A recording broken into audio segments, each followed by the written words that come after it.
আপনি এই বিশ্বের প্রতিটা সেক্টরের দিকে তাকাবেন, দেখবেন বিশ্বের প্রতিটা সেক্টর এখন শিরকের আগ্রাসনে বা শিরকের অতল তলে নিমজ্জিত আছে। অমুসলিম যারা, তাদের মধ্যে তো শিরক আছেই। মুসলিম যারা আমরা, আমাদের মধ্যেও শিরক আছে। কয়দিন আগে আমরা বলেছি, আমাদের মধ্যে অনেকেই বলেছে মেরি ক্রিসমাস, বলেছে না? যখনই বলেছে মেরি ক্রিসমাস, তখন সে স্বীকার করে নিয়েছে যে 25শে ডিসেম্বর আল্লাহ রাব্বুল আলামিন ঈসা আলাইহিস সালামকে জন্ম দিয়েছেন। নাউযুবিল্লাহ। আমার কথা কি বোঝা যায়? যে বলেছে মেরি ক্রিসমাস, অ্যাজ এ মুসলিম কাউকে গ্রিট করতে গিয়ে বলেছে মেরি ক্রিসমাস, সে স্বীকার করে নিয়েছে যে ওই দিন আল্লাহ পাক পুত্র সন্তান জন্ম দিয়েছেন। নাউযুবিল্লাহ।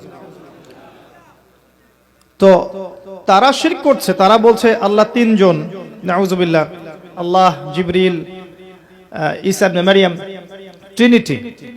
তারা শিরক করছে। ইহুদরা শিরক করছে। ওয়াকালাতিল ইয়াহুদু উযাইর ইবনুল্লাহ, তারা বলছে উযাইর আল্লাহর সন্তান, তারা শিরক করছে। ওয়াকালাতিন নাসারা আল মাসীহ ইবনুল্লাহ, নাসারারা বলছে ঈসা ইবনে মারইয়াম আল্লাহর সন্তান, তারা শিরক করছে। অন্য ধর্মাবলম্বী যারা আছে দেখবেন সূর্য, চন্দ্র, গ্রহ, নক্ষত্র, স্ট্যাচু এগুলো ওয়ার্শিপ করছে, তারা শিরক করছে। তাদের সেকশন ডিফারেন্ট, কিন্তু মুসলিমরাও তো শিরক করছে।